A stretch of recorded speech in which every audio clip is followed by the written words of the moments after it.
Le PDG millionnaire a acheté une robe de luxe et l'a offerte à sa pauvre femme de ménage pour qu'elle l'accompagne à une réunion importante. Mais lorsqu'elle est arrivée, tout le monde est resté en silence. Camille Dubois avait 28 ans, mais elle en paraissait un peu plus sous la lumière blafarde des couloirs de l'immeuble haussmannien où elle travaillait chaque nuit. Elle portait un uniforme simple, gris et bleu, des gants en latex et un chignon serré pour dégager son visage. À cette heure où Paris semblait retenu dans une respiration discrète, Camille devenait invisible. Elle passait de bureau en bureau, balayant les miettes de journées brûlantes, vidant des poubelles remplies de documents confidentiels, nettoyant les traces que d'autres laissaient sans y penser. Son monde silencieux et discret n'avait besoin d'aucune reconnaissance pour exister. Son appartement, situé à Montreuil, était aussi modeste qu'elle. Un studio au 4e étage sans ascenseur, avec une fenêtre qui donnait sur les toits ternes et les conduits de ventilation. Là, elle lisait. Beaucoup. Des romans classiques, des manuels de comptabilité, des biographies de femmes oubliées. C'était son autre vie, une vie mentale, intellectuelle, nourrie dans le secret. Elle évitait les interactions inutiles. À la supérette du coin, elle connaissait les caissiers par leur prénom, mais ne parlait jamais plus que nécessaire. Elle n'avait pas de famille proche. Sa mère était morte quand elle avait 16 ans, et son père était une absence permanente depuis bien plus longtemps. Chaque nuit, en entrant dans la tour de verre du 9e arrondissement, Camille se transformait en spectre. Personne ne la voyait arriver, personne ne la saluait. Elle était cette silhouette qui efface la journée pour que la suivante commence propre. Mais Camille ne s'en plaignait pas. Elle connaissait la valeur de la discrétion, la dignité du travail bien fait. Son badge magnétique ne donnait accès qu'aux étages vides, ceux où le silence règne après minuit. Elle connaissait les routines de chaque étage, les bureaux qui restaient toujours allumés, ceux où les dossiers s'empilaient sans fin. Elle devinait les tensions en observant la position d'un fauteuil ou la façon dont une tasse de café était abandonnée. Elle lisait entre les gestes. Dans son passé, il y avait eu des ombres plus lourdes. Un père violent, un foyer d'accueil, des petits boulots mal payés, et enfin ce poste de nuit trouvé grâce à une ancienne camarade de lycée. Ce n'était pas le rêve, mais c'était stable, honnête, et cela lui permettait de vivre sans dépendre de personne. Camille ne cherchait pas à être vue, elle préférait la marge au centre. Sa solitude n'était pas un fardeau, mais un choix lucide. Elle observait le monde, mais n'y participait que selon ses propres règles. Cette nuit-là, un jeudi pluvieux de février, Camille termina le 3e étage un peu plus tôt que d'habitude. Le couloir était plongé dans une semi-obscurité. Seules quelques lumières de veille illuminaient les tableaux modernes au mur. Elle se dirigea vers le bureau du directeur général, celui qu'elle laissait généralement pour la fin. C'était un vaste espace vitré, avec une vue sur Montmartre, un bureau en ébène massif et une bibliothèque remplie de livres de stratégie et d'ouvrages de droit fiscal. En poussant la porte, elle crut d'abord que le bureau était vide, mais une légère respiration la fit s'arrêter. Un corps était affaissé sur le canapé en cuir près de la baie vitrée. Camille s'approcha lentement. C'était un homme, endormi ou inconscient. Elle le reconnut aussitôt. Théo Marchand, le PDG, l'homme dont la photo ornait les murs du hall d'entrée. Il avait l'air pâle, épuisé. Autour de lui, une tablette allumée affichait des graphiques complexes et plusieurs dossiers ouverts jonchèrent le sol. Il portait encore sa cravate, mais son col était défait et sa main tremblait légèrement. Camille hésita. Appeler les secours? Le réveiller? Elle choisit la prudence. Elle posa doucement sa main sur son épaule. « Monsieur, vous allez bien ?» Il ne répondit pas tout de suite, puis ouvrit les yeux hagards. Il cligna plusieurs fois des paupières, comme s'il essayait de revenir à lui. « Qu'est-ce que... Où suis-je ? Vous êtes dans votre bureau. Je suis l'agent d'entretien. Vous vous êtes évanoui, je crois. » Il essaya de se redresser, mais Camille l'en empêcha doucement. « Ne bougez pas. Respirez un peu. » Elle alla chercher un verre d'eau dans le petit bar à l'entrée du bureau, puis lui tendit. Il la regarda comme s'il la voyait pour la première fois. Pas seulement physiquement, comme s'il réalisait qu'elle existait, vraiment. Son regard était troublé, mais pas moqueur, intrigué plutôt. « Merci. Comment vous appelez-vous ?»« Camille. Camille Dubois. » Il hocha la tête, but quelques gorgées, puis resta silencieux un long moment. Camille ne chercha pas à combler le vide. Elle avait l'habitude des silences. Elle lui laissa le temps, se contentant de ranger discrètement les papiers tombés au sol. Quand il se sentit mieux, Théo se leva avec précaution. Il sourit, un sourire fatigué mais sincère. « Merci Camille, je crois que vous venez de me sauver d'un burn-out. » Elle haussa les épaules avec pudeur. « Je fais juste mon travail, monsieur. » Mais ce qu'elle ne savait pas, c'est que, pour la première fois depuis longtemps, quelqu'un l'avait réellement vue. Et ce regard allait changer sa vie. Le lendemain soir, alors que Camille préparait son sac pour une nouvelle nuit de travail, elle ressentit un trouble diffus, une légère tension qui venait altérer la mécanique bien huilée de sa routine. Elle tenta de l'ignorer, de se convaincre que ce n'était rien d'autre que la trace d'un événement insolite. Mais quelque chose avait bougé en elle, une faille infime, à peine perceptible, mais qui perturbait l'équilibre sur lequel elle avait bâti toute son existence. Dans le métro, les visages étaient les mêmes, fatigués, détournés. Elle y retrouvait ce confort particulier du néant social où personne ne regarde personne. Et pourtant, en s'asseyant dans un coin isolé du wagon, Camille eut l'impression que les yeux d'un homme, debout près de la porte, restaient fixés sur elle un peu trop longtemps. Elle se tourna légèrement, vérifia qu'elle ne le connaissait pas. Rien dans son expression ne révélait d'intention claire. Elle se dit qu'elle devenait paranoïaque, que l'incident de la veille l'avait trop marquée. Arrivée au bâtiment, elle franchit les portiques de sécurité comme à son habitude. Les gardiens de nuit la saluèrent d'un bref hochement de tête. Rien n'avait changé en apparence, pourtant tout semblait différent. Chaque son résonnait plus fort, chaque ombre paraissait plus dense. Tandis qu'elle prenait l'ascenseur, un frisson remonta le long de son dos. Elle se força à respirer calmement, refusant de se laisser envahir par l'angoisse. Le travail, pensa-t-elle, serait son refuge. Mais dès les premiers instants, Camille comprit que la nuit ne se déroulerait pas comme les autres.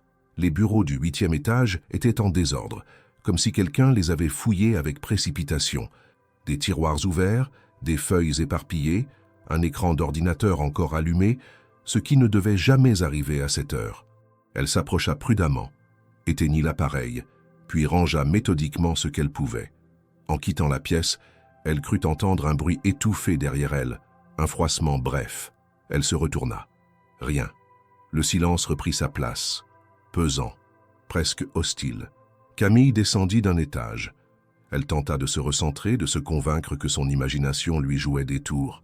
Mais au 3e étage, le plus fréquenté en journée, elle trouva le bureau de Théo Marchand, ouvert. Une chose rarissime. Depuis des mois qu'elle travaillait ici, jamais elle ne l'avait vu laissé ainsi. Le fauteuil n'était pas à sa place, le tiroir du bas grand ouvert révélait des documents qu'elle n'avait jamais vus auparavant. Des dossiers noirs, sans titre, au papier inhabituellement épais. Camille s'approcha poussée par un mélange d'inquiétude et de curiosité. Elle tendit la main vers l'un des classeurs lorsqu'un bruit de pas précipité dans le couloir la fit sursauter. Elle recula immédiatement, reprit son balai, feignant de nettoyer, alors qu'un homme entra dans le bureau d'un pas rapide. Grand, mince, habillé en costume sombre. Il portait une oreillette, comme les agents de sécurité des grandes entreprises. Mais Camille ne l'avait jamais vu, et il n'avait pas de badge apparent. L'homme s'arrêta net en la voyant. « Vous ne devriez pas être là », dit-il d'une voix calme mais ferme. Camille s'excusa, fit mine de se retirer, le cœur battant. L'homme referma la porte derrière elle sans un mot de plus. En regagnant le couloir, elle sentit ses jambes trembler. Qui était cet homme? Pourquoi avait-il accès au bureau de Théo en pleine nuit? Et pourquoi semblait-il surpris de la trouver là, alors qu'elle faisait partie du personnel de nettoyage depuis plus d'1 an? Elle remonta à l'étage suivant, essayant de reprendre son calme. Mais cette nuit-là, tout lui échappait. Les alarmes de sécurité semblaient désactivées à certains endroits. Des couloirs habituellement verrouillés étaient ouverts, et à plusieurs reprises, elle crut apercevoir des silhouettes dans les reflets des vitres qui disparaissaient dès qu'elle se tournait. Vers 3 heures du matin, elle retourna au 3e étage. La porte du bureau de Théo était désormais verrouillée, comme si rien ne s'était produit. Mais une fine rayure sur la poignée attestait qu'elle avait été récemment manipulée. En s'approchant de la salle de pause, elle entendit un bruit étrange, un chuchotement ténu, presque inaudible, comme un souffle derrière les murs. Elle resta figée, tentant de capter d'autres sons. Puis le silence revint, encore plus profond qu'avant. Camille termina son service en état de tension constante. Elle nettoyait, rangeait, vérifiait chaque recoin, mais ses pensées étaient ailleurs. Qui était cet inconnu? Pourquoi le désordre dans les bureaux? Et surtout, Pourquoi maintenant? Rien dans ses habitudes n'avait changé, sinon cette rencontre avec Théo Marchand la veille. Était-ce lié? L'avait-on vu comme un témoin gênant? En quittant le bâtiment à l'aube, elle croisa Théo, cette fois habillé différemment, plus décontracté. Il semblait la chercher du regard et en l'apercevant, lui adressa un signe discret. « Camille, attendez. » Elle s'arrêta, hésitante. Il s'approcha, les traits tirés par le manque de sommeil. « Je voulais vous remercier encore. Et je voulais vous poser une question étrange. Avez-vous remarqué quelque chose d'inhabituel cette nuit ?» Elle le regarda sans répondre tout de suite. Avouer ce qu'elle avait vu, mentir, elle opta pour la prudence. « J'ai remarqué que certains bureaux étaient en désordre. » C'est tout. Théo plissa les yeux, comme s'il cherchait à deviner ce qu'elle taisait. « Si jamais vous voyez quoi que ce soit d'anormal, n'hésitez pas à me prévenir, personnellement. Et uniquement moi. » Il lui tendit une carte sobre, avec son numéro personnel manuscrit au dos, puis il s'éloigna laissant Camille avec un poids nouveau dans la main. Une invitation, mais aussi un avertissement. Elle rangea la carte dans la poche intérieure de son manteau, sans la regarder davantage. Elle savait qu'elle venait de franchir une ligne invisible. Rien ne serait plus jamais ordinaire. Et derrière les vitres propres qu'elle s'efforçait de maintenir intactes, quelque chose de bien plus trouble se cachait, prêt à émerger. Le carton que Camille tenait encore au fond de sa poche intérieure lui semblait brûlant, comme s'il contenait un feu dormant prêt à s'éveiller au moindre geste. Depuis qu'elle avait quitté l'immeuble ce matin-là, rien dans la ville n'avait retrouvé son ordre habituel. Même le ciel, d'un gris pâle et sans nuances, semblait conspirer à cette étrange suspension du réel. Elle avait l'impression que les murs de Paris s'étaient déplacés, que les rues avaient légèrement changé de courbure. Tout devenait incertain. Pourtant, de l'extérieur, sa journée avait ressemblé à toutes les autres. Une douche rapide, un repas solitaire, quelques pages d'un roman ouvert sans attention, puis un sommeil haché, peuplé de visages flous et de couloirs sans fin. Lorsqu'elle se réveilla en fin d'après-midi, la première chose qu'elle fit fut de ressortir la carte. Blanche, lisse, à peine plus grande qu'une carte de visite. Le nom de Théo Marchand était imprimé en lettres sobres, suivi du nom de l'entreprise. Mais ce qui retenait l'attention, c'était ce numéro écrit à la main, au dos, dans une encre bleue presque effacée, comme s'il avait été noté à la hâte ou comme si l'on avait voulu qu'il disparaisse lentement avec le temps. Elle la reposa sur la table, hésita à la ranger, puis la glissa dans un livre refermé d'un geste sec. Elle ne voulait pas qu'elle reste visible, mais ne voulait pas non plus l'éloigner complètement. Ce soir-là, en marchant jusqu'à la station de métro, elle eut à nouveau cette sensation étrange d'être suivie. Les bruits derrière elle n'avaient rien d'inhabituel, pas de pas précipités, pas de respiration étrangère, juste le vent léger qui faisait frémir les feuilles mortes et le ronflement habituel de la circulation lointaine. Mais quelque chose d'indéfinissable pesait sur sa nuque. Elle s'arrêta 2 fois, fit mine de consulter son téléphone, tourna la tête avec naturel, mais ne vit rien de suspect. Pourtant, son instinct lui criait qu'elle n'était pas seule dans cette traversée ordinaire. En arrivant au bâtiment, elle remarqua une modification subtile de l'éclairage. Les néons de l'entrée vibraient légèrement, comme en proie à une surtension. Le hall, d'ordinaire désert, semblait avoir été récemment traversé.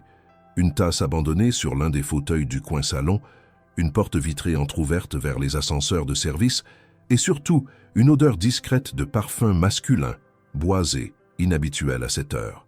Elle salua brièvement le vigile de garde, un remplaçant qu'elle ne connaissait pas, puis scanna son badge. Cette nuit-là, elle ne descendit pas directement à son étage habituel. Quelque chose la poussait à agir autrement. Elle prit l'ascenseur jusqu'au 6e, où se trouvait l'ancienne direction juridique, aujourd'hui vide depuis plusieurs mois. Une rumeur disait que cet étage allait être réaménagé, mais les travaux n'avaient jamais commencé. Camille y pénétra en silence. La moquette épaisse absorbait chacun de ses pas, et la poussière qui recouvrait les meubles attestait de l'abandon du lieu. Elle se faufila entre les bureaux, ouvrit une armoire, des classeurs vides, des étiquettes décollées, rien d'utile. Pourtant, dans le bureau au fond du couloir, la lumière était allumée. Elle s'approcha à pas lents, le cœur battant. Personne. Mais sur le bureau, un dossier rouge, différent de ceux qu'elle manipulait habituellement. Il était fermé par un simple élastique. Camille tendit la main, hésita, puis l'ouvrit d'un geste sûr. À l'intérieur, plusieurs photos. des visages dont certains lui semblaient familiers, des employés peut-être. Elle reconnut celui de Théo, mais aussi celui d'un homme qu'elle avait vu récemment dans les étages, l'inconnu en costume sombre. Il portait un nom, Alain Vaisseau, agent de liaison, selon la mention en bas de la fiche. Mais liaison de quoi? Et pour qui? Camille referma précipitamment le dossier, le remit à sa place exacte, puis quitta le bureau sans bruit. Elle n'avait pas entendu venir les pas derrière elle. Quand elle se retourna, elle se retrouva face à un homme qu'elle ne reconnut pas immédiatement. Il portait une tenue de technicien, une lampe torche à la main. « Vous n'avez rien à faire ici », dit-il d'un ton neutre, presque bienveillant. Elle s'excusa, évoqua une erreur d'étage. Il ne sembla pas convaincu, mais la laissa passer. Elle reprit l'ascenseur sans se retourner, le souffle court, la tête envahie par des questions. Était-elle surveillée? Avait-elle été suivie jusqu'ici? Et surtout, pourquoi ce dossier? Pourquoi ces photos? De retour à son étage, elle se força à accomplir ses tâches avec application, bien que chaque bruit, chaque reflet la maintint en alerte. Vers 2 heures du matin, elle se décida enfin à envoyer un message au numéro inscrit sur la carte. Une simple phrase. « J'ai vu quelque chose. Nous devons parler. » La réponse arriva quelques minutes plus tard. « Demain, 21 heures, Café Léandre. » Discrétion absolue. Camille resta figée un moment, le téléphone serré dans sa main. Café Léandre, un lieu qu'elle connaissait bien, non loin de la place de la République, modeste, discret, souvent fréquenté par des habitués. L'endroit parfait pour une conversation qui ne devait pas être entendue. En quittant le bâtiment ce matin-là, elle évita de croiser le regard du nouveau vigile, désormais convaincu qu'il n'était pas là par hasard. Elle se faufila dans les rues encore embrumées, le col relevé, l'esprit en ébullition. Ce qu'elle avait entreaperçu dépassait tout ce qu'elle aurait pu imaginer. Et pour la première fois depuis des années, elle sentait que sa vie, cette vie invisible, effacée, silencieuse, glissait lentement vers une autre dimension, plus trouble, plus dangereuse, mais terriblement réelle. Le lendemain, Camille passa la journée dans un état d'attente nerveuse, comme suspendue dans un temps figé. Chaque bruit de la rue semblait annoncer un changement. Chaque éclat de voix dans l'immeuble prenait une résonance suspecte. Elle ne parvenait pas à se concentrer. Ni sur son livre abandonné à la page 32 depuis 3 jours, ni sur le va-et-vient des passants sous sa fenêtre. Le rendez-vous fixé à 21 heures devenait une frontière mentale, une ligne qu'elle redoutait autant qu'elle désirait franchir. Elle ne savait pas ce que Théo allait lui révéler, ni pourquoi il avait choisi un lieu public, ni même si elle pouvait vraiment lui faire confiance. Mais la promesse d'en apprendre davantage sur les événements étranges de ces derniers jours lui brûlait la gorge comme un besoin d'air. Elle choisit une tenue neutre, sombre, propre, sans fioritures. Elle voulait passer inaperçue, ne ressemblait à rien de remarquable. Un manteau long, des chaussures sans bruit, une écharpe serrée autour du cou. Elle quitta son appartement à 20h10, marcha d'un pas régulier jusqu'au métro, changea de rame au dernier moment, descendit une station avant celle prévue, comme si elle s'exerçait à déjouer une filature imaginaire. À 20h58, elle était assise à une table du fond du Café Léandre, dos au mur, regard tourné vers l'entrée. Le lieu était à moitié vide, baigné d'une lumière jaune et douce, avec un fond sonore de jazz instrumental et de cuillères contre la porcelaine. Théo arriva à 21h précise. Il portait un manteau noir sobre, le col relevé, et tenait à la main une sacoche fine. Il la repéra aussitôt, la salua d'un signe de tête discret et s'assit face à elle sans un mot de trop. Il semblait épuisé, plus que la veille, comme si chaque nuit grignotait un peu plus sa résistance. Ses yeux, pourtant, étaient d'une lucidité inquiétante. « Merci d'être venu », dit-il à voix basse, en posant sa sacoche sur la banquette à côté de lui. « Je n'ai pas beaucoup de temps, et toi non plus, j'imagine. » Camille hocha simplement la tête. Elle ne savait pas comment commencer. Il prit les devants. « Ce que tu as vu cette nuit, ce que tu n'as pas dit au vigile, ce n'est pas un hasard. Rien ne l'est. Ce bâtiment, notre entreprise, ce que nous sommes censés y faire, ce n'est pas seulement une façade économique. » Il fit une pause, observant sa réaction. Camille resta silencieuse, mais son regard se durcit légèrement, comme pour l'inciter à continuer. Officiellement, nous sommes une société de conseil stratégique. Dans les faits, une partie de notre activité consiste à gérer des données ultra sensibles pour des entités étatiques et para-étatiques. Nous hébergeons des informations que personne ne doit voir. Personne, même à l'intérieur de l'entreprise. Il sortit de sa sacoche un petit dossier cartonné, le même type que celui que Camille avait vu dans le bureau abandonné. Il le glissa lentement vers elle. Ce que tu as découvert, même en partie, pourrait te mettre en danger. Et maintenant que tu m'as contacté, tu es sur les radars. Camille ouvrit le dossier. À l'intérieur, 3 feuilles, des noms, des codes, des lieux, mais surtout, une photo d'elle, prise à son insu dans les couloirs du bâtiment, 2 nuits auparavant. Elle sentit son cœur s'accélérer. Qui a pris ça? Pas moi, ni quelqu'un que je contrôle directement. Ces gens-là sont différents. Ils travaillent en parallèle, avec d'autres objectifs. Ce que je sais, c'est que quelqu'un t'a identifié comme un élément instable, une variable non prévue. Camille reposa lentement la photo. Ses mains tremblaient légèrement. Théo baissa la voix encore davantage. « Écoute-moi bien, tu n'as pas encore franchi la ligne, mais tu es à sa lisière. Il te reste 2 options. Tu fais comme si tu n'avais rien vu, tu te tiens loin de tout ça et tu reprends ta vie, ou tu continues. Tu vas jusqu'au bout. Mais alors, tu dois comprendre qu'il n'y aura pas de retour possible. » Elle le regarda longuement. Ce n'était pas un ultimatum, c'était une mise en garde sincère, presque douloureuse. Elle inspira lentement, puis répondit d'une voix posée. « Pourquoi m'avoir donné ce choix? Parce que tu m'as regardé comme personne ne l'avait fait depuis des années. Parce que tu m'as réveillé, dans tous les sens du terme. » Un silence s'installa, dense, chargé de significations qu'aucun des deux ne tenta de nommer.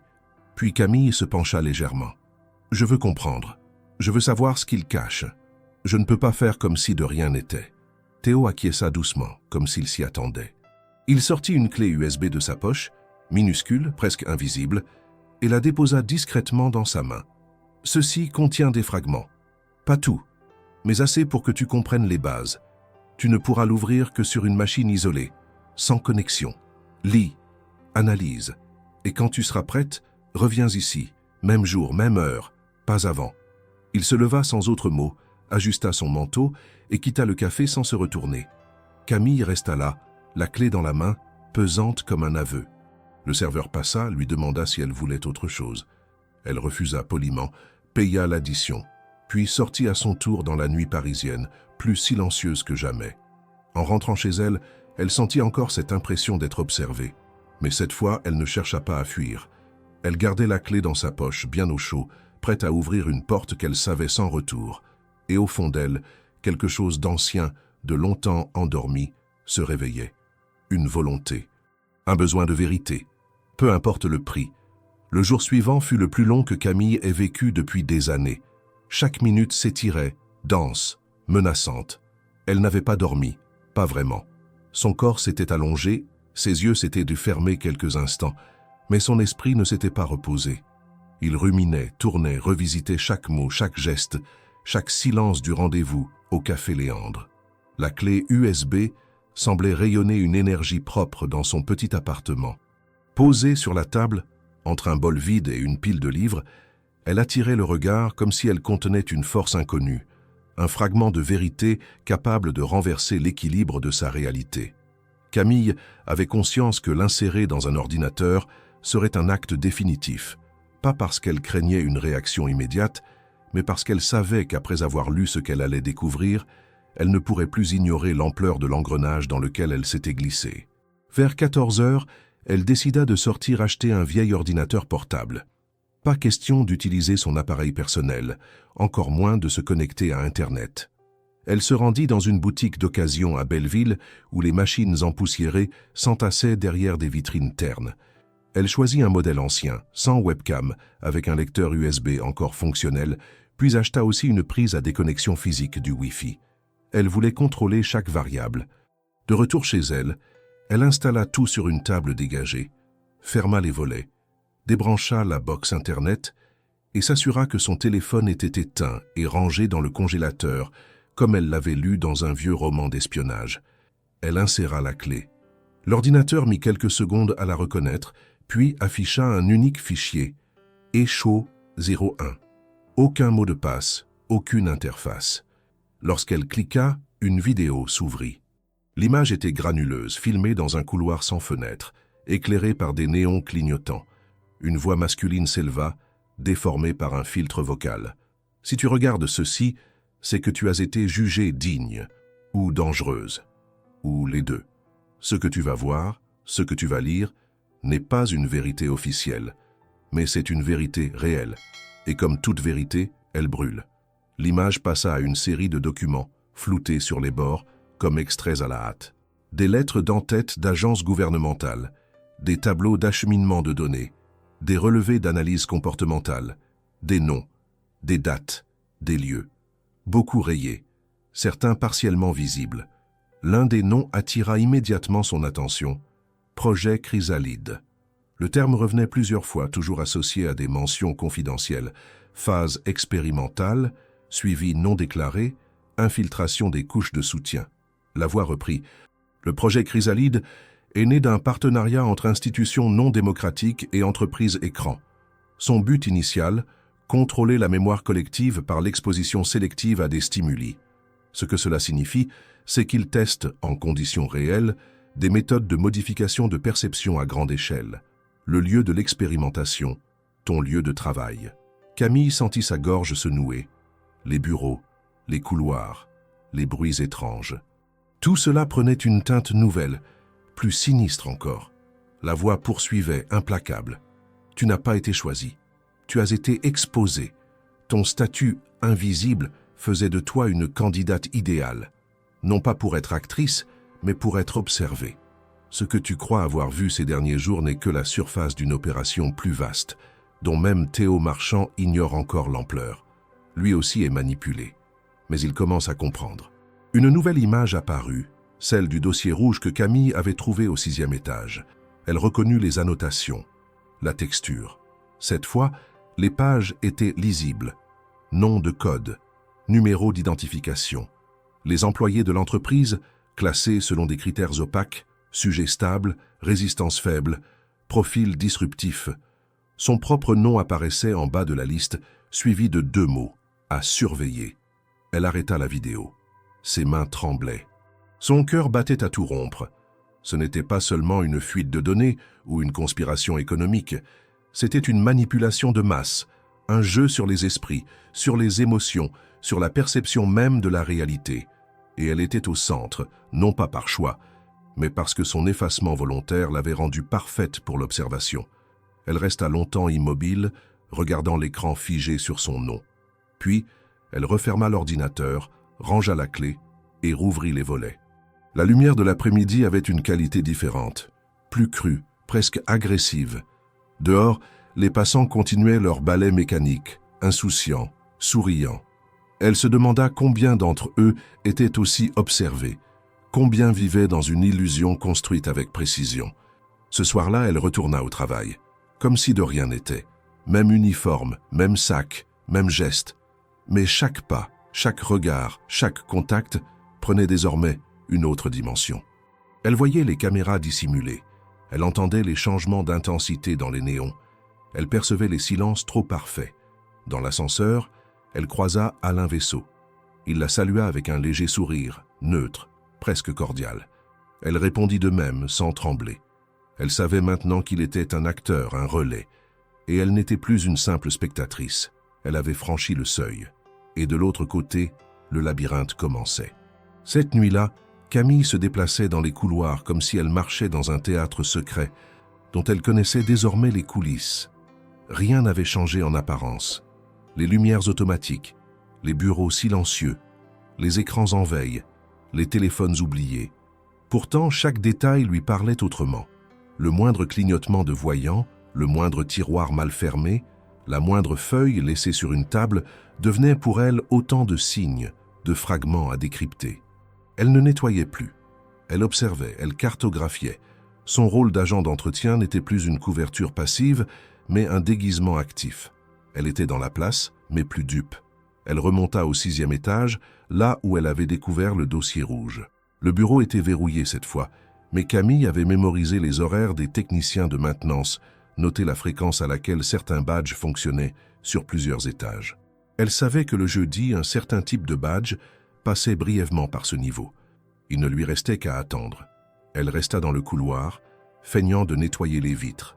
Au bout de 20 minutes, un jeune employé d'une société de services techniques passa, badgea machinalement la porte, entra pour quelques secondes, puis repartit sans un mot.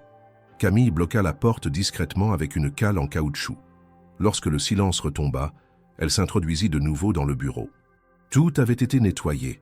Trop. Rien sur le bureau, aucun document. Même les armoires avaient été vidées. Mais l'excès de rigueur dans ce nettoyage trahissait la panique. Quelqu'un savait que l'espace avait été fouillé. En s'approchant du mur de gauche, Camille remarqua une anomalie. Une grille d'aération légèrement décalée, comme si elle avait été remise à la hâte.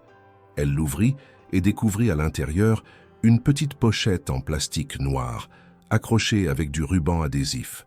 Elle la retira doucement, la glissa dans sa poche sans l'ouvrir, puis referma la grille avec soin. Elle redescendit au 4e étage, s'enferma dans la salle du personnel inutilisé et ouvrit la pochette. À l'intérieur, plusieurs fiches cartonnées, anciennes, jaunies, certaines datées de plus de 15 ans. Elle y lut des résumés d'observations comportementales, tous centrés sur des profils atypiques travaillant dans l'ombre. Femmes de ménage, coursiers, vigiles. Ces fiches décrivaient des réactions à des événements factices, introduits dans l'environnement de travail, comme des objets déplacés, des conversations jouées à proximité ou des documents volontairement laissés ouverts. Les sujets étaient notés selon leur capacité à remarquer l'anomalie, à réagir ou à ignorer. Camille comprit que tout ce temps, elle avait été un pion dans un jeu de perception. Un test. Mais un test de quoi? De soumission? De lucidité? D'indépendance mentale? Parmi les fiches, une portait un nom familier, Mireille P. Elle avait été femme de ménage au siège social jusqu'à l'année précédente. Selon la note, elle avait été extraite du protocole, après avoir démontré un comportement d'alerte incompatible avec les objectifs de l'étude. Aucune mention de destination, aucun suivi. Elle avait disparu. Un simple nom, puis le silence. Camille se sentit frissonner. Elle avait croisé Mireille une fois, brièvement, dans les vestiaires. Une femme âgée, calme, au regard vif. Et puis un jour, plus rien. L'explication officielle parlait de retraite anticipée. Cette nuit-là, Camille prit une décision. Elle allait retrouver Mireille. Si elle était encore vivante, elle saurait. Elle aurait peut-être même des preuves, des traces, quelque chose à quoi se raccrocher dans cette toile invisible. Elle quitta le bâtiment à l'aube, le dossier soigneusement dissimulé dans une boîte à gants vide, et rentra chez elle sans emprunter son trajet habituel. Elle prenait désormais l'habitude de changer de chemin, de vérifier les reflets, d'écouter les pas derrière elle. Dès son retour, elle entama des recherches. Elle commença par les registres de sécurité sociale, puis les forums professionnels des métiers du nettoyage. Rien. Puis, elle consulta des sites d'anciens salariés. Dans un coin obscur d'un forum oublié, elle trouva une mention. Mireille P., ex-RH nettoyeur, arrêt maladie, dernier domicile connu, Ivry-sur-Seine. Ce n'était pas une certitude, mais c'était un début. Elle nota l'adresse, attendit la nuit suivante, puis s'y rendit. Un petit immeuble de briques, avec une grille rouillée et un digicode hors service. Elle entra. L'appartement était au 3e étage. Elle monta lentement, le cœur serré. Elle frappa. Une fois, 2 fois. Pas de réponse. Elle tenta la poignée, fermée. Elle colla l'oreille contre la porte. Rien. Puis, alors qu'elle allait partir, elle entendit un léger bruit à l'intérieur. Un pas hésitant. Une respiration. La porte s'ouvrit de quelques centimètres. « Qui êtes-vous » demanda une voix féminine, fatiguée, méfiante. « Je m'appelle Camille. Je travaillais là-bas. Comme vous. Je cherche des réponses. » Un long silence s'ensuivit. Puis la porte s'ouvrit lentement. Mireille se tenait là, plus vieille, plus amaigrie, mais reconnaissable. Ses yeux brillaient d'une lueur étrange. « Entre » dit-elle simplement. Camille entra. L'appartement était modeste, mais propre, peu meublé. Des piles de journaux, un ordinateur ancien, des livres. Mireille la fit asseoir puis s'installa en face d'elle, les mains croisées. Je savais que quelqu'un viendrait. Il ne laisse jamais les curieux tranquilles. Je ne suis pas curieuse, je suis piégée. Mireille hocha lentement la tête, puis ouvrit un tiroir. Elle en sortit un carnet noir rempli de notes manuscrites. Ce que tu as vu n'est qu'un fragment. Moi, j'ai vu l'autre côté, celui que même Théo ne connaît pas. Et alors, Camille comprit que le jeu dans lequel elle était entrée dépassait tout ce qu'elle avait imaginé, et qu'elle n'était plus seule. Le carnet que Mireille posa entre elles semblait plus lourd qu'un simple recueil de souvenirs. Il portait les traces d'un usage intense, les coins froissés, la couverture éraflée, certaines pages gondolées comme si elles avaient été marquées par l'humidité, peut-être même par des larmes. Camille tendit la main pour le prendre, mais Mireille la retint un instant du regard, comme pour s'assurer qu'elle était prête, que ce qu'elle allait lire ne la briserait pas davantage. Puis, lentement, elle acquiesça, lui laissant le carnet. Camille l'ouvrit à la première page. Une date, 17 mars, 15 ans plus tôt. Puis un mot écrit en majuscule, observation. Ce n'était pas un journal intime au sens habituel. Chaque page était un rapport, des descriptions précises, chronologiques, d'événements, de conversations, de comportements d'autres agents de nettoyage. Mireille y notait des choses étranges. Des objets déplacés dans des salles verrouillées, des téléphones retrouvés sans carte SIM, des documents imprimés en double alors qu'ils n'auraient jamais dû l'être. Elle évoquait des personnes qui apparaissaient soudain dans les locaux sans badge, dont personne ne semblait se souvenir ensuite. Elle parlait d'un étage entier, le 8e, qui, pendant plusieurs mois, avait été totalement fermé à tous, même à la direction officielle, sans explication. Camille tourna les pages, découvrant l'ampleur d'un système d'observation parallèle, qui utilisait l'entreprise comme un terrain d'expérimentation sociale et psychologique. Mireille avait recoupé les départs inexpliqués de collègues, les anomalies dans les fiches de paie, les interruptions subites de contrats. Elle parlait de micros dissimulés, de fichiers temporaires créés et effacés à des heures précises, toujours entre 2 et 3 heures du matin. Et surtout, elle évoquait une pièce, que personne ne connaissait officiellement, située entre les étages, accessible uniquement par un ascenseur de service désactivé en journée. « Tu as vu des morceaux du programme », murmura Mireille. « Moi, j'ai vu la structure. Ce qu'ils font là-bas, ce n'est pas juste surveiller. Ils modèlent, ils manipulent, ils programment des comportements. Le projet Chrysalide n'est qu'un nom de façade. Il y a un autre nom, plus ancien. Tu ne le trouveras dans aucun fichier. Ils appellent ça le jardin. » Camille releva la tête, surprise. Ce mot semblait si incongru, presque poétique, au milieu de ce contexte froid et technocratique. Le jardin, pourquoi ce nom? Parce que, dans leur logique, chaque individu est une graine, et leur objectif, c'est de cultiver les plus dociles, les plus adaptables, ceux qui acceptent la réalité qu'on leur donne. Les autres, on les extrait. Elle désigna une page du carnet. Un schéma dessiné à la main représentait la disposition des étages, avec un niveau intermédiaire noté Z0. Aucun plan officiel ne le mentionnait. Mais Mireille l'avait découvert par accident, un soir, lorsqu'un ascenseur s'était arrêté entre 2 niveaux. Elle y était restée bloquée quelques minutes, suffisamment pour apercevoir par l'interstice des portes un couloir éclairé faiblement, bordé de portes métalliques sans poignée extérieure. « Je n'ai jamais pu y entrer, » dit-elle, « mais je sais que tout converge là. C'est là qu'ils emmènent les inadaptés. Je crois que c'est là qu'on m'aurait envoyé si je n'avais pas disparu moi-même. » Camille l'écoutait, une tension croissante dans la poitrine. Tout ce qu'elle avait ressenti depuis des jours trouvait un écho dans ce récit. Ce n'était pas une paranoïa passagère, c'était un système, une mécanique obscure, parfaitement huilée, dont elle avait frôlé les rouages sans le savoir. « Et Théo » demanda-t-elle. « Il est impliqué? Ou manipulé lui aussi ?» Mireille hésita.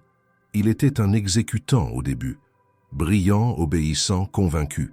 Puis quelque chose a changé. Il a commencé à poser des questions, à protéger certains employés. Il a voulu se rapprocher du personnel invisible comme toi. C'est à ce moment-là qu'il est devenu une variable problématique. Ils l'ont laissé en place parce qu'il est utile, mais il est sur surveillance étroite. S'il t'a donné cette clé, c'est qu'il a franchi un seuil critique. Il sait que le temps lui est compté. Camille ferma le carnet, le cœur battant. Elle comprenait désormais l'ampleur du choix qu'elle avait fait. Elle n'était plus seulement témoin, elle devenait actrice, et les règles du jeu étaient dangereuses. Mireille lui tendit une enveloppe. Ceci contient un plan de l'ascenseur, les moments où il est parfois activé en manuel. Si tu veux voir le jardin, tu dois y aller seul. Moi, j'ai fini. Je ne sors plus d'ici. Je suis un fantôme pour eux. Tant que je reste invisible, je survis. Camille prit l'enveloppe, se leva lentement. Je reviendrai. Mireille ne répondit pas, mais son regard était empreint d'une reconnaissance silencieuse. Camille quitta l'appartement sans un mot de plus, redescendit les escaliers et retourna dans la nuit d'Ivry avec l'impression de porter une vérité trop lourde pour une seule vie. De retour chez elle, elle étala les documents sur sa table. Le plan, les notes, les fiches, tout convergeait. Le couloir entre les étages, la pièce secrète, les anomalies de comportement. Elle programma une alarme. À 2 heures du matin, elle serait dans l'ascenseur de service. Et si le plan de Mireille disait vrai, alors elle verrait enfin ce que personne ne devait voir. Ce qu'on appelait le jardin, le cœur de la manipulation, le centre du labyrinthe. Camille quitta son appartement 1 heure avant l'heure prévue, dissimulant les documents dans une doublure qu'elle avait recousue à l'intérieur de son sac. Elle ne voulait rien laisser au hasard. Le plan de Mireille indiquait que l'ascenseur de service situé dans l'aile nord du bâtiment pouvait être temporairement activé en mode manuel entre 2h et 2h12, selon une séquence précise. L'accès nécessitait un badge générique, souvent attribué aux techniciens temporaires. Camille avait récupéré un tel badge 2 semaines auparavant, lors d'un remplacement de personnel qu'elle avait discrètement prolongé. Elle ne s'était jamais autorisée à l'utiliser, jusqu'à cette nuit. Elle arriva au bâtiment à 1h45 du matin, salua le vigile habituel d'un hochement de tête. Il ne la reconnut pas tout de suite ou fit semblant de ne pas la remarquer. Cela lui convenait. Elle emprunta les couloirs familiers en silence, ses pas étouffés par les moquettes épaisses. Arrivée devant l'ascenseur désaffecté, elle sortit le badge, vérifia la séquence inscrite sur un petit bout de papier. Insérer, maintenir 3 secondes, retirer, attendre le bip, puis insérer à nouveau. Le panneau s'illumina faiblement. Elle appuya sur le bouton entre les niveaux. Aucun chiffre n'apparut. Un simple mot, rouge, clignotant. Autorisé. Les portes s'ouvrirent dans un silence presque surnaturel. Elle entra, les mains moites, le souffle court. Le bouton correspondant à l'étage Z0 n'était pas visible. À la place, un minuscule orifice circulaire dans lequel elle introduisit un trombone redressé, comme indiqué dans les notes de Mireille. Les portes se fermèrent et l'ascenseur descendit. Le trajet sembla durer une éternité. Le bruit était différent, plus grave, comme si la cage s'enfonçait dans un espace hors de la structure classique de l'immeuble. Quand les portes s'ouvrirent enfin, Camille se retrouva face à un couloir étroit, faiblement éclairé par des tubes fluorescents intermittents. L'air était plus froid, saturé d'une odeur indéfinissable, ni poussière ni produit d'entretien, mais quelque chose de plus ancien, de plus organique. Elle avança prudemment. Le sol était lisse, presque glissant, les murs d'un gris sale sans aucune signalétique. Aucune fenêtre, aucun repère. Au bout du couloir, une porte métallique légèrement entr'ouverte. Elle poussa. Derrière, une grande pièce circulaire, au centre de laquelle se trouvait une structure étrange. Un ensemble de postes de travail alignés en cercle, chacun équipé d'un terminal informatique, mais aussi d'un siège fixé au sol, avec des accoudoirs rigides. Un projecteur suspendu au plafond projetait sur le sol un schéma mouvant, composé de figures géométriques qui semblaient pulser lentement, comme une respiration artificielle. Camille s'approcha d'un des sièges. Un casque y était posé, relié par des câbles à un boîtier clignotant. Elle comprit rapidement, ces dispositifs n'étaient pas faits pour du travail administratif. C'étaient des outils de conditionnement. Des stations d'exposition sensorielle, probablement conçues pour modifier des perceptions, pour implanter des idées, peut-être même pour altérer des souvenirs. Au mur, une vitre sans teint donnait sur une autre pièce. Derrière, une silhouette, immobile. Une femme attachée à un siège identique, casque sur la tête. Camille sentit la panique monter, mais elle se força à garder le contrôle. Elle s'approcha du poste de commande, tâta les boutons, trouva une commande de lumière. La pièce adjacente s'éclaira brièvement, révélant le visage de la femme. Ce n'était pas Mireille, mais ce n'était pas une inconnue non plus. Camille avait vu cette femme dans l'entreprise, il y a des mois. Une intérimaire, mutée soudainement, puis jamais revue. Elle était là, le regard vide, soumise à une boucle de stimuli que Camille ne pouvait qu'imaginer. Elle fit demi-tour, cherchant une autre issue. Une seconde porte, derrière un rideau métallique, donnait sur un couloir transversal. Elle l'ouvrit. Il menait à une série de petites salles, toutes équipées de matériel similaire. Certaines étaient vides, d'autres contenaient des corps, certains éveillés, d'autres plongés dans un sommeil artificiel. Tous semblaient maintenus dans un état de semi-conscience, branchés à des machines complexes. Dans une des pièces, Camille trouva un tableau de planning, une série de noms, des horaires, des cycles d'exposition, et en bas, écrit en rouge, son propre nom. Camille Dubois, analyse finale, à programmer. La date prévue était le jour suivant. Elle recula, le souffle coupé. Ils savaient. Ils avaient prévu de la faire entrer dans ce système. Peut-être avaient-ils laissé la clé USB, le dossier, les indices. Peut-être que tout cela avait été un leurre, un test de plus. Elle était entrée dans le jardin parce qu'on l'y avait guidée. Soudain, une voix résonna dans la pièce, douce, artificielle, sortie de haut-parleurs dissimulés. Sujet CD. Identifié. Niveau d'autonomie élevé. Initiation du protocole d'isolement.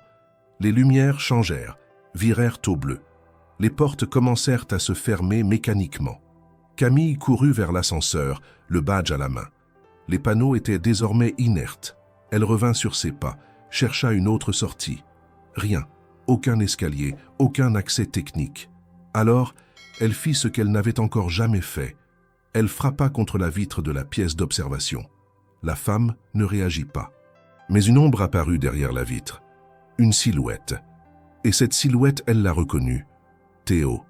Il portait une blouse blanche, un badge différent. Il s'approcha lentement, la regarda à travers la vitre. Son visage n'était ni surpris, ni paniqué. Il semblait résigné. « Tu n'aurais pas dû venir seul, dit-il. Je t'avais dit d'attendre. » Camille comprit alors que même lui, dans son apparente bienveillance, faisait partie du système.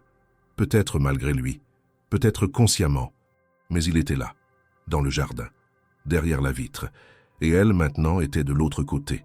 Camille resta figée face à la vitre, le souffle suspendu, le cœur au bord de l'explosion.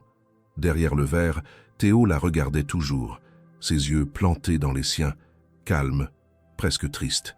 Il ne semblait pas alarmé par la situation. Il n'appelait pas à l'aide, ne montrait aucun signe de panique ou d'intention de la faire sortir. Il était là, simplement là, comme s'il avait toujours appartenu à cet endroit. Camille recula d'un pas, cherchant à comprendre la portée exacte de ce qu'elle voyait. Elle s'était préparée à découvrir une manipulation, une machination, même un laboratoire secret. Mais elle n'était pas préparée à voir cet homme, cet allié présumé, apparaître comme un maillon de la chaîne qu'elle voulait briser. La voix artificielle retentit de nouveau dans les haut-parleurs, plus précise cette fois. Sujet en observation. Camille Dubois. Phase de réponse comportementale active. Niveau de danger potentiel. Modéré. Initiation du protocole miroir. Immédiatement, la lumière dans la pièce se modifia. Les projecteurs projetèrent sur les murs des images mouvantes, des formes abstraites, puis des scènes familières. Son propre appartement, son quartier, ses collègues. Les visages s'animaient, leurs regards semblèrent la suivre.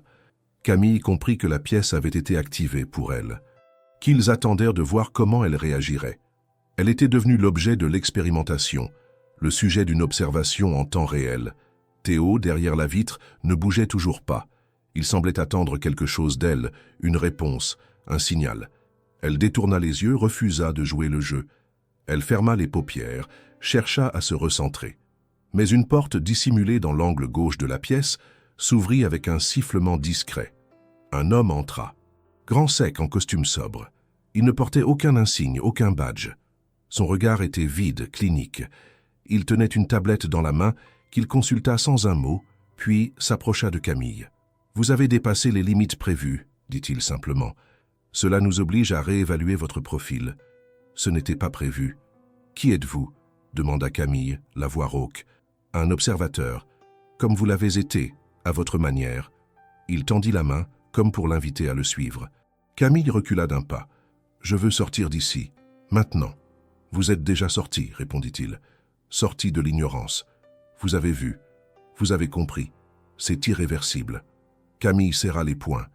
Elle savait qu'aucune résistance physique ne servirait ici. Le pouvoir de ce lieu résidait dans la manipulation subtile, pas dans la violence brute. Elle regarda autour d'elle, cherchant une faille, un détail. Son regard se posa sur un des sièges de conditionnement, dont le casque était partiellement débranché. Une idée dangereuse germa en elle. Si elle s'y installait volontairement, si elle pénétrait plus loin dans le système, peut-être pourrait-elle accéder à ce qu'il cachait vraiment. Pas les protocoles, pas les images, mais les mémoires, les véritables enregistrements, les secrets bruts. Elle s'approcha du siège, doucement. L'homme la regarda faire sans réagir. Elle s'assit, ajusta le casque, puis demanda « Si je me connecte, qu'est-ce que je vais voir ?» Ce que votre esprit est capable de supporter, ni plus, ni moins. Elle enclencha le mécanisme. Le casque s'activa. Une vibration sourde parcourut son crâne. Une lumière blanche envahit sa vision. Puis vinrent les voix, des dizaines, puis des centaines, murmurant en boucle, des phrases fragmentées, des souvenirs empruntés. Elle vit des visages qui n'étaient pas les siens, des lieux qu'elle n'avait jamais visités, des douleurs qu'elle ne reconnaissait pas. Et au cœur de tout cela, une voix claire, celle de Mireille. « Si tu entends ceci, c'est que tu es plus loin que moi. Tu es entré dans leur cœur. Ne crois rien. Ne crois personne. Pas même toi. » Camille sentit une déchirure en elle, comme si une partie de sa mémoire se brisait. Des souvenirs remontaient, mais certains semblaient artificiels, implantés. Elle revit une scène de son enfance, son père lui caressant les cheveux. Mais son père n'avait jamais fait cela. Était-ce un souvenir réel ou une insertion? Elle ne savait plus. Tout vacillait. Elle arracha le casque, haletante. L'homme la regardait toujours. « Ce n'était qu'un fragment, dit-il. Ce n'était pas à vous de me le montrer. Et pourtant, vous êtes venu, vous avez mis le casque, vous avez choisi. » Camille se leva. Elle n'avait plus peur. Elle avait franchi trop de seuils pour reculer. Elle savait maintenant que la guerre n'était pas contre un homme, un système, un bâtiment. C'était une guerre pour la mémoire, pour le droit de savoir ce qui était vrai et ce qui ne l'était pas. Elle regarda Théo une dernière fois à travers la vitre. Il avait baissé les yeux, peut-être par honte, peut-être parce qu'il n'était plus autorisé à la regarder. Elle tourna les talons et quitta la pièce, non pas par l'ascenseur, mais par un couloir secondaire dont la porte avait été laissée ouverte par inadvertance. Le système, aussi précis fût-il, n'était pas infaillible. Camille émergea à l'extérieur par une issue de service qu'elle n'avait jamais remarquée auparavant. L'air de la nuit la frappa comme une gifle. Les rues de Paris lui parurent soudain irréelles, presque artificielles après ce qu'elle venait de vivre. Mais une chose était certaine, elle n'était plus la même. Et ce que le système avait commencé, elle allait désormais le retourner contre lui. Pas en silence, pas seule. Elle avait vu au-delà du miroir. Et maintenant, elle allait briser le cadre. Camille marcha pendant 1 heure sans direction précise, les yeux grands ouverts sur une ville qui lui paraît soudainement étrangère. Les panneaux publicitaires clignotent, les vitrines reflètent une image d'elle-même qu'elle ne reconnaît plus, et le murmure du bitume semble désormais porteur d'un langage secret. Elle est de retour dans le monde d'en haut, celui des vivants, mais avec dans l'esprit l'écho d'un monde caché, un monde de manipulation, de souvenirs trafiqués, d'identités bricolées à des fins de contrôle. Et cette vérité, elle ne peut plus la porter seule. Elle doit trouver d'autres yeux, d'autres esprits prêts à voir au-delà du décor. Son premier réflexe est de retourner voir Mireille, mais quelque chose la retient. Un instinct. Elle se rend compte que ce lien est devenu dangereux pour la vieille femme. Trop de croisements, trop d'allers-retours, et les hommes du jardin finiront par la retrouver. Camille décide de couper cette piste. Elle change de téléphone, jette la carte SIM, réinitialise l'appareil. Elle efface ses traces numériques, désactive ses comptes, se déconnecte du monde social. Son nouveau nom sera Silence. Mais elle n'est pas seule. Elle commence par retourner à la source. Les autres agents d'entretien, les silhouettes invisibles qui, comme elle, évoluent chaque nuit dans l'ombre des puissants. Elle les observe, identifie les plus lucides, ceux dont les regards se posent un peu trop longtemps sur certains détails, ceux qui semblent comprendre sans parler. Elle noue des contacts discrets, glisse des mots dans les casiers, dépose des fragments de vérité dans des poches oubliées. Pas d'appel direct, pas de discours, seulement des signes. Une nuit, dans le local technique du sous-sol, un jeune homme l'attend. Il s'appelle Mehdi. Il travaille dans le bâtiment depuis 2 ans. Lui aussi a vu des choses. Des personnes qui ne figurent sur aucun registre. Des caméras qui s'activent sans raison. Des pièces qui changent de disposition. Camille l'écoute sans l'interrompre. Quand il a fini, elle lui montre une page du carnet de Mireille. Il pâlit. Il comprend. Il accepte. D'autres suivent. Une femme plus âgée, Liana, qui travaillait jadis dans l'entretien hospitalier et qui a reconnu dans une des images furtives vues au jardin un appareil utilisé jadis en neurologie expérimentale. Un ancien coursier, André, qui a surpris une conversation sur des protocoles de suggestion massive avant qu'on ne l'écarte du circuit. Une caissière de nuit, un veilleur de parking, un agent de sécurité. Tous liés par une même intuition. Quelque chose d'immense les observe, les utilise, les trie. En quelques semaines, Camille constitue une cellule informelle. Pas une organisation, pas un réseau. Juste une constellation de consciences éveillées, reliées par la certitude que la réalité dans laquelle ils vivent a été partiellement fabriquée, ajustée, calibrée. Ensemble, ils collectent des preuves. Plans, photos, extraits sonores, vidéos de surveillance récupérées, témoignages. Ils établissent des connexions entre des entreprises, des bâtiments, des individus. Le jardin n'est pas un lieu unique. C'est une méthode, une structure qui s'adapte à n'importe quelle ville, à n'importe quelle institution, pourvu que le terrain soit propice. Paris n'est qu'un nœud parmi d'autres, mais l'ennemi est subtil. Il ne vient pas frapper à la porte. Il infiltre. Il observe. Un matin, Camille trouve une enveloppe glissée sous la porte de son nouveau logement. À l'intérieur, une photo d'elle, prise depuis l'autre côté de la rue, et un simple mot, « Assez ». Ce n'est pas une menace, c'est un avertissement. Le système sait, et il ne tardera pas à réagir. Elle réunit alors son groupe. Il se retrouve dans une ancienne laverie désaffectée, transformée en base temporaire. Camille prend la parole. Sa voix est calme, mais ferme. Nous ne pouvons plus attendre. Il faut rendre visible ce qui nous rend invisibles. Il faut frapper leur réseau d'où il tire sa force, la peur du ridicule, la marginalisation, le doute. Elle propose un plan, une action simple mais audacieuse, publier toutes leurs données en même temps, sur toutes les plateformes possibles, à travers des identités multiples, en utilisant des relais automatisés, en saturant l'espace numérique. Pas pour convaincre, mais pour rendre impossible l'oubli. Créer un excès d'informations, forcer les médias à réagir, obliger les institutions à nier, et ainsi les pousser à se trahir. Le jour est fixé. Dans 72 heures, le jardin sera mis à nu. Les preuves circuleront, les noms seront diffusés, les schémas techniques exposés. Même si la moitié est discréditée, l'autre moitié s'enracinera. L'idée fera son chemin. Mais la veille de l'opération, alors que Camille revient à la laverie, elle trouve la porte entr'ouverte. À l'intérieur, tout est saccagé. Les ordinateurs, les carnets, les preuves, disparus. Un mur est recouvert d'un message écrit à la bombe rouge. « Vous étiez prévisible ».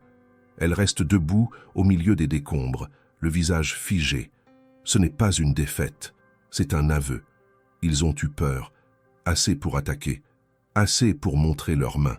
Elle rassemble les fragments qui restent, les confie à Mehdi, à Liana, à André. Chacun en emporte une part. Ils vont se disperser. Changer de nom, de visage, de ville. Mais l'histoire ne s'éteindra pas. Car une vérité, une fois vue, ne peut plus être désapprise. Et Camille, même traquée, même effacée, est désormais plus qu'un nom. Elle est une faille, un point de rupture, une semence de mémoire.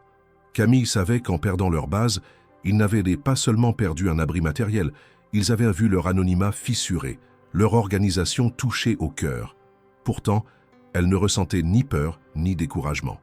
Quelque chose en elle s'était figé dans une résolution presque mécanique. Elle avait compris que la lutte n'aurait jamais de victoire éclatante, pas de moment triomphal à la lumière du jour.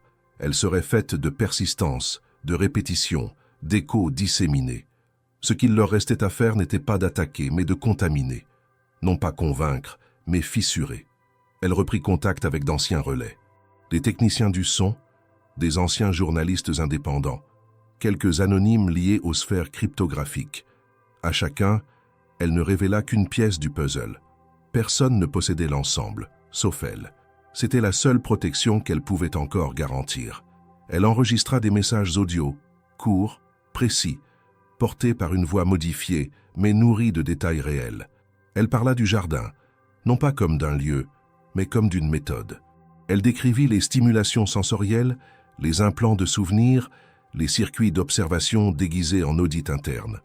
Elle parla des agents d'entretien, des vigiles, des personnels de surface, de tous ceux qu'on ne voyait jamais. Elle en fit des témoins, des résistants. Ces messages furent intégrés à des podcasts anodins, insérés dans les pauses musicales de certaines web radios, diffusés en fond sonore de vidéos virales. Il ne disait jamais « voici la vérité ». Il disait « et si ce que vous croyez savoir n'était qu'un angle parmi d'autres ?» Le doute, voilà l'arme. Le doute planté dans les esprits. Le soupçon infime qui pousse à regarder différemment la routine, la rue, le métro. Pendant ce temps, Camille circulait d'un quartier à l'autre, changeant de vêtements, de coiffure, de démarche. Elle devenait autre. À Belleville, elle était une assistante de cuisine dans un kebab. À Ménilmontant, une femme de ménage de nuit dans un hôtel 3 étoiles. À Saint-Ouen, une aide-soignante dans un centre de repos. Partout, elle recueillait des fragments, des témoignages, des impressions. Elle construisait une mémoire parallèle. Elle tenait un journal qu'elle n'écrivait jamais 2 fois au même endroit. Des cahiers qu'elle cachait dans des vides-ordures désaffectées, des gaines techniques, des casiers abandonnés. Elle devenait une sorte d'archive vivante, une antenne mobile de souvenirs interdits. Un soir, dans un ancien bar transformé en squat artistique, elle rencontra une femme qui disait avoir été volontaire dans un programme expérimental de visualisation sensorielle. Elle ne se souvenait plus où exactement. Un bâtiment blanc, silencieux, avec des couloirs trop propres. Ce qui l'avait marqué, c'était le moment du départ.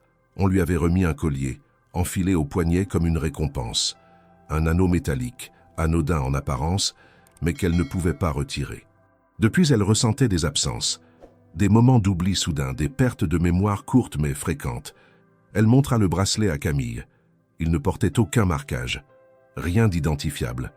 Juste une micropuce, à peine visible. Camille photographia l'objet, prit des notes. Elle savait que c'était une trace, une balise, une façon de suivre, peut-être de contrôler. La femme pleurait en silence. Elle ne cherchait pas de solution, juste quelqu'un qui écouterait. Camille l'écouta jusqu'à la fin, puis partit sans se retourner. Elle ne pouvait pas rester. Elle ne pouvait plus s'attacher. Chaque jour, elle constatait les effets de ces diffusions. Des groupes se formaient sur les réseaux sociaux. Certains étaient trolls ou intoxiqués par la peur, mais d'autres posaient de vraies questions. Des témoignages anonymes émergeaient, décrivant des sensations similaires, des lieux oubliés, des absences inexpliquées. Les sphères critiques se mirent à relayer certains extraits. Un député interrogea officiellement une commission parlementaire sur l'usage des fonds publics alloués à des structures de recherche psychocognitive. Rien n'était confirmé. Tout était nié. Mais les faits avaient commencé. Camille ne s'enorgueillissait pas. Elle savait que le système allait répondre. Et la réponse arriva sous la forme la plus insidieuse. Un soir, elle vit son propre visage apparaître sur un écran publicitaire.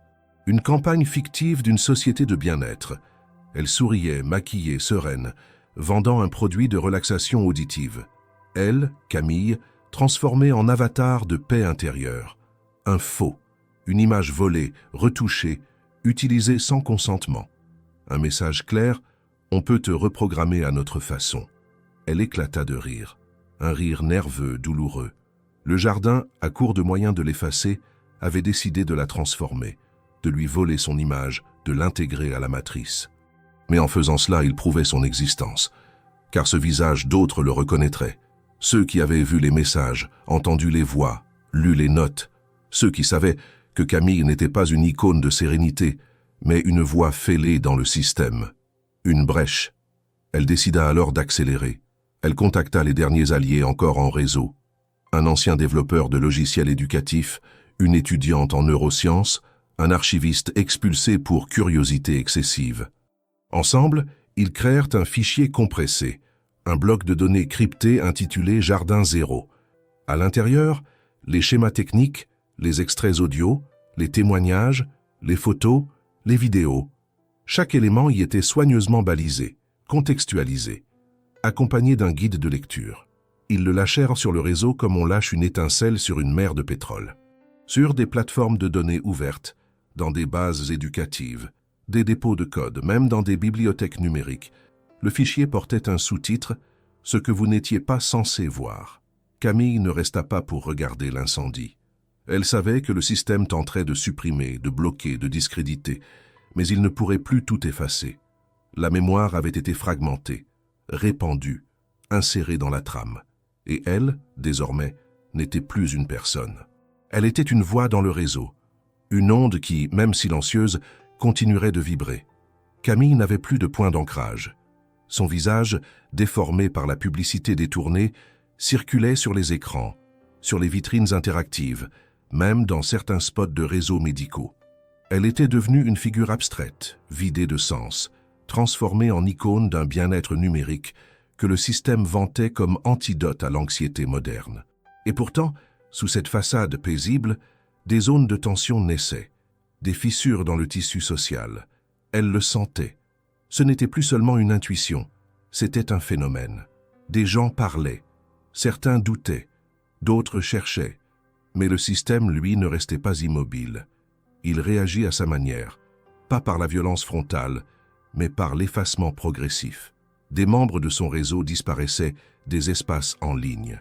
Leurs profils étaient supprimés, leurs historiques blanchis, leurs noms remplacés par des avatars neutres. Liana ne répondait plus. Mehdi avait envoyé un dernier message codé, puis silence. Les lieux de relais se vidaient. Ce n'était pas la mort, c'était pire, l'invisibilisation.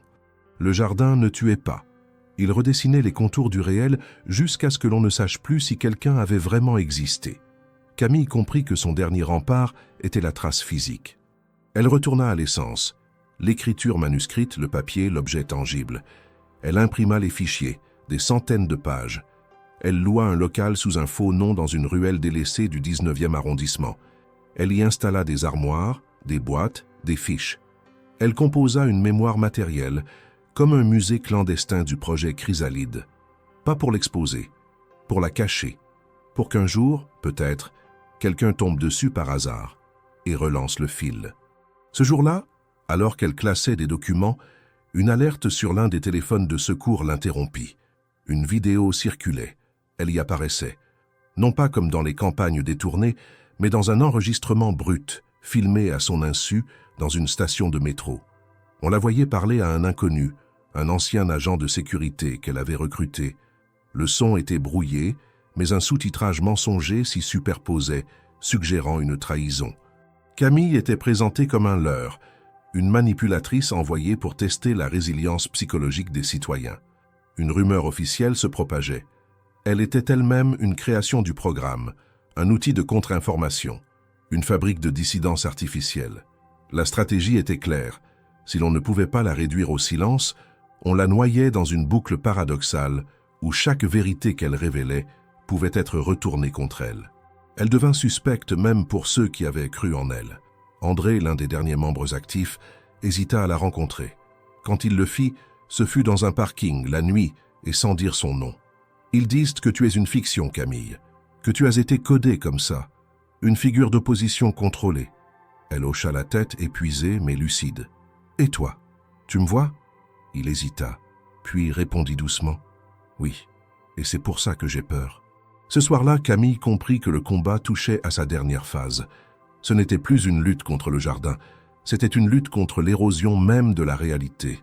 Elle avait semé. Les graines avaient été posées. Il ne restait plus qu'à se retirer du champ de vision. Elle prépara une dernière transmission. Une lettre. Pas une vidéo, pas un message codé. Une lettre manuscrite, adressée à celui ou celle qui doutera encore. Elle y racontait tout.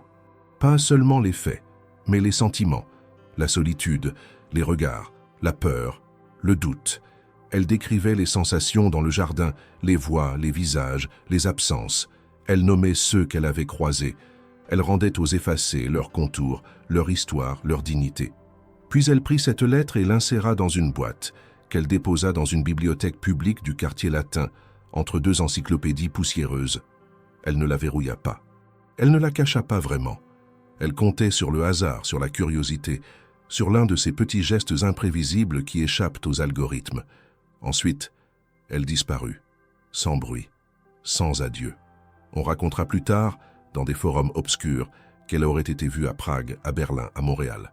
D'autres diront qu'elle vit dans les marges, qu'elle modifie encore des bases de données, qu'elle infiltre des systèmes éducatifs pour semer le doute dès l'école. Certains penseront qu'elle n'a jamais existé, que Camille n'est qu'un mythe moderne, une construction symbolique née d'un excès de surveillance et d'un manque de confiance. Mais parfois, un message audio anonyme traverse les ondes, au milieu d'une chanson, dans un podcast oublié.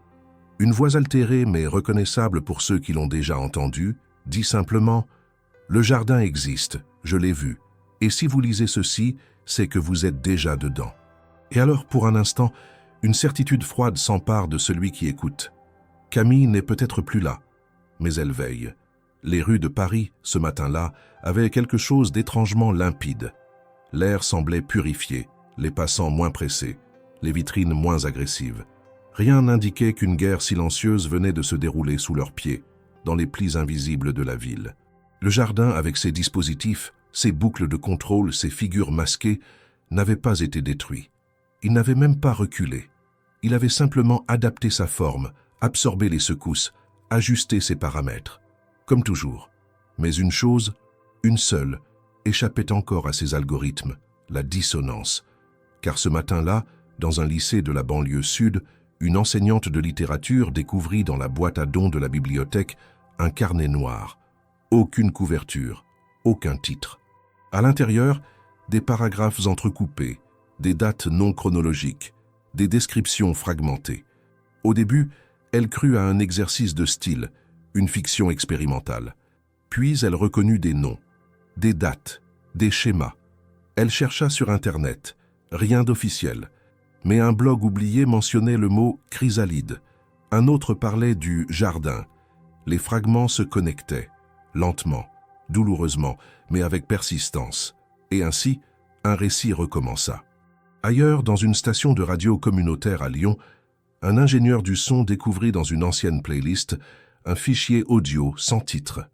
La voix qu'il entendit était tremblante, trafiquée, mais elle disait des choses qu'il n'avait jamais entendues ailleurs.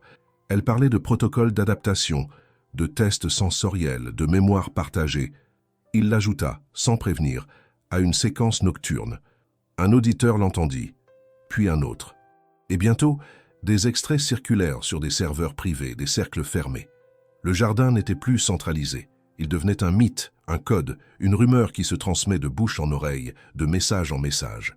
Dans un quartier populaire, un jeune homme trouvait sur un vieux disque dur en vente dans un marché aux puces un dossier intitulé « Réplique ».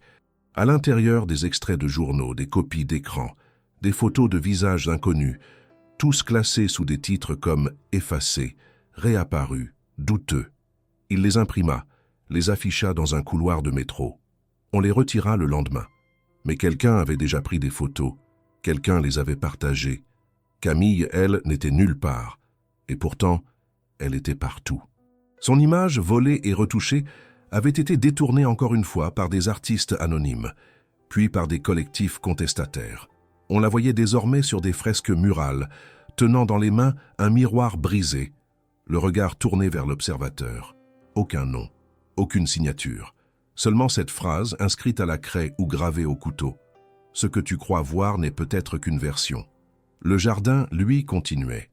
Il adaptait ses protocoles, améliorait ses capteurs, peaufinait ses récits. Mais quelque chose s'était fissuré. Une brèche infime, mais suffisante. Une impossibilité désormais de contenir totalement la dissonance.